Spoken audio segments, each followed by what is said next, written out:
চৌকির যে ডিজাইনটা আছে এই ডিজাইনে এই মালটা আমরা কাটবো। এখন আমরা এটা প্যাটার্ন তৈরি করব। প্যাটার্ন তৈরি করার জন্য এখানে আমরা পেপারগুলো দেখতে পাচ্ছেন, এই পেপারগুলো আমরা এখানে ইউজ করব প্যাটার্ন তৈরি করার জন্য। চৌকির সমান করে মেজারমেন্ট করে নেব। তো মেজারমেন্ট করার পর এখানে যে ডিজাইনটা হবে এই ডিজাইন অনুসারে আমরা এই প্যাটার্নটা তৈরি করব, মার্ক করে এটা কাটবো। তো আপনারা দেখেন আমরা প্যাটার্ন কীভাবে তৈরি করি।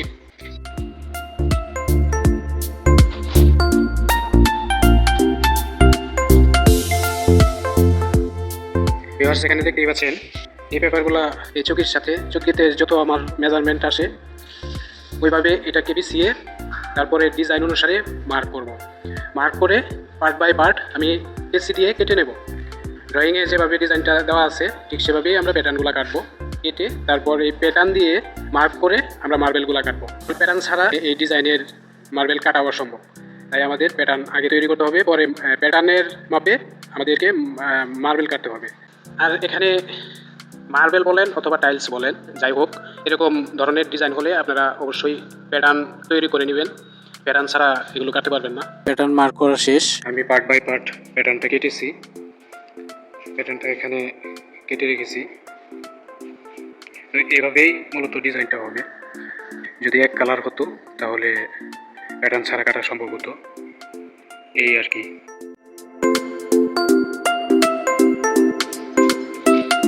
আমি প্যাটার্ন ধরে লাগিয়ে নিয়েছি প্রত্যেকটা মাল।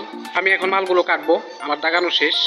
এখানে যে ডিজাইনটা হবে ডিজাইনের প্যাটার্ন ছাড়া মাল কাটবেন না কেউ। চৌকির মিডিলে যে বড় সাইজের মালটা আছে এটা কাটা শেষ আমার, দেখতে পাচ্ছেন। তো এখানে দেখতেই পাচ্ছেন আমি যে কোনার রাউন্ডের কালো কালারের মালটা আছে এটা কাটতেছি। এখানে আমি রাউন্ড করে রাখছি। তো এখানে এটা চেসে আবার সাইজ করতে হবে আমাকে। তো এখানে যে চৌকিটা আছে কাটার পরও এখানে আমার আরেকটু কাজ বাদ আছে। এখানে দেখতেই পাচ্ছেন যে রাউন্ড কালো কালারটা আছে, এটা আমাকে এখানে আবার সাইজ করে কাটতে হবে।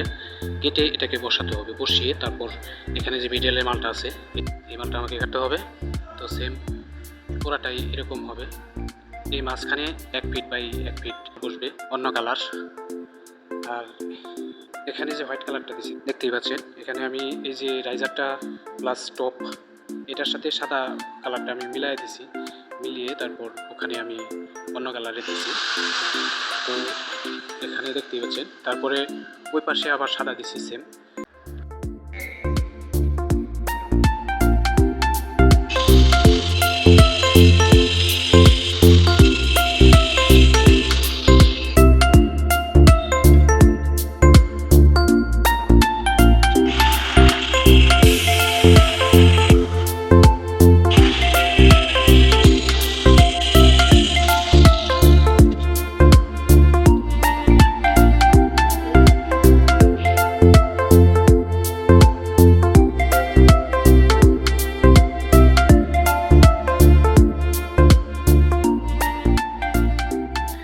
মার্বেল কাটার ক্ষেত্রে যেহেতু মার্বেলটা একটু বেশি মোটা থাকে, এই কারণে পানি দিয়ে মার্বেলটা কাটতে হয়।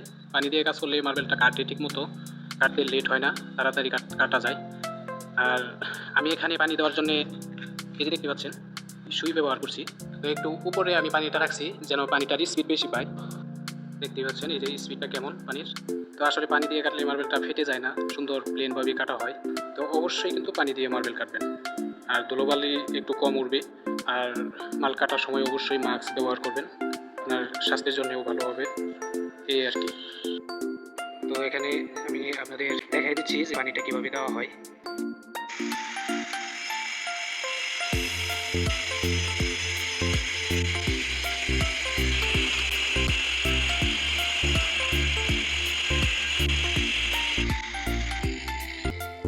পানি দিয়ে মালটা কাটলে তাড়াতাড়ি কাটা হয়।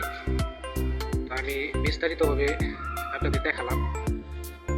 তো এখানে যার কাজটা করা হচ্ছে মোহাম্মদ মফিজউদ্দিন সরকার, সে হলো মূলত এই বাড়ির মালিক। লোক হিসাবে খুবই ভালো, আমাদের মুরব্বী, তার কাজটাই আমরা করতেছি।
চকি যে ডিজাইনটা আগে বলছিলাম কিভাবে হবে ওইভাবেই কাটছি, ওইভাবেই করছি, দেখতেই পাচ্ছেন। পলিশের পরে গ্লাসটুকু আনলে কাজটা আশা করি খুব সুন্দর পড়বে। তো এই ছিল মার্বেল বসানোর কাজ শেষ সিঁড়িতে, চকিতে। তো তারপর যে কাজটুকু আছে সেটা হলো পলিশের কাজ। তো পলিশের জন্য আমি আলাদা একটা ভিডিও তৈরি করব, যদি আপনাদের প্রয়োজন মনে হয় প্লে লিস্টে গিয়ে দেখতে পারেন। তো ভালো থাকবেন, আমার জন্য দোয়া করবেন। খোদা হাফেজ।